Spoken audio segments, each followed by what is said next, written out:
Le Rwanda d'avant 1994 est souvent résumé à une suite de tensions ethniques. Pourtant, la réalité est bien plus complexe. Pour comprendre la tragédie qui marquera le pays en 1994, il faut remonter aux fondations même de la société rwandaise. Car avant la guerre, il y a eu une histoire longue, faite d'unité, de transformation et de fractures imposées de l'extérieur. Pendant des siècles, les habitants du Rwanda partageaient la même langue, la même culture et les mêmes traditions. Les différences entre Hutu, Tutsi et Twa existaient, mais elles n'étaient pas des frontières rigides. Elles étaient plutôt définies des rôles sociaux, liés au bétail, au travail de la terre et à l'artisanat. On pouvait changer de statut selon sa situation économique, et des familles mixtes existaient naturellement. Le Rwanda était une société structurée mais fluide, où l'identité n'était pas une barrière.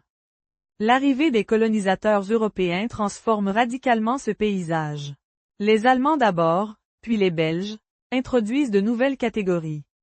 Ils imposent leur propre vision raciale, classant la population selon des critères physiques et arbitraires.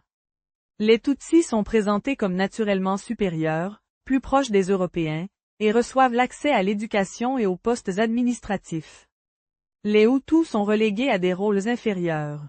Ce système crée une hiérarchie officielle qui n'existait pas auparavant. La décision de 1933, lorsque les Belges introduisent les cartes d'identité ethnique, est un tournant. Pour la première fois, chacun est figé dans une catégorie Hutu, Tutsi ou Twa.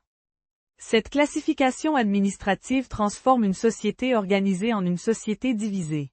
Les tensions, auparavant limitées, deviennent plus profondes et plus visibles. À la fin des années 1950, la pression monte. Le vent de l'indépendance souffle sur toute l'Afrique, et le Rwanda n'y échappe pas. Mais avant de devenir indépendant, le pays traverse une période de violence. En 1959, une révolution éclate. Des affrontements opposant Hutus et Tutsis, entraînant la chute de la monarchie Tutsi. Des dizaines de milliers de Tutsis fuient vers les pays voisins. C'est la naissance d'une diaspora rwandaise qui va jouer un rôle important dans l'histoire du pays. Lorsque le Rwanda devient indépendant en 1962, un nouveau pouvoir dominé par les Hutus s'installe. Mais au lieu d'apaiser les tensions, la situation crée de nouvelles formes d'exclusion. Les Tutsis sont marginalisés, des violences éclatent régulièrement, et les tentatives de retour des exilés sont perçues comme des menaces. Le pays fonctionne dans un équilibre fragile, où la peur et la méfiance s'installent progressivement. Durant les années 1970 et 1980, les tensions persistent. Le régime en place maintient un contrôle strict, l'économie se dégrade et la pauvreté s'étend.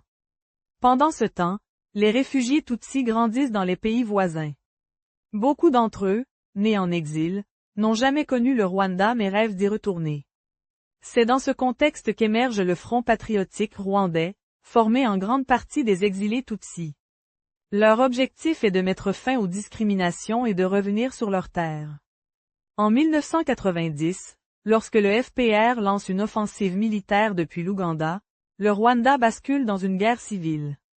Le conflit entraîne une militarisation du pays, une propagande extrémiste qui se diffuse et une peur qui grandiose dans la population. En 1993, les accords d'Arusha tentent de rétablir la paix en partageant le pouvoir entre le gouvernement et le FPR. Beaucoup y voient un signe d'espoir, mais les tensions restent fortes. Les groupes extrémistes refusent tout compromis et se préparent en coulisses. Ainsi, lorsque l'avion du président rwandais est abattu en avril 1994, le pays n'est pas surpris par la violence, mais par sa rapidité.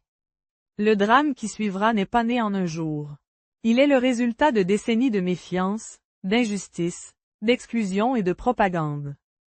Comprendre le Rwanda avant 1994, c'est comprendre que les conflits ne naissent jamais dans le vide. Ils se construisent lentement, jusqu'à atteindre un point de rupture. Abonnez-vous pour de nouvelles chroniques tous les mercredis à 18 h.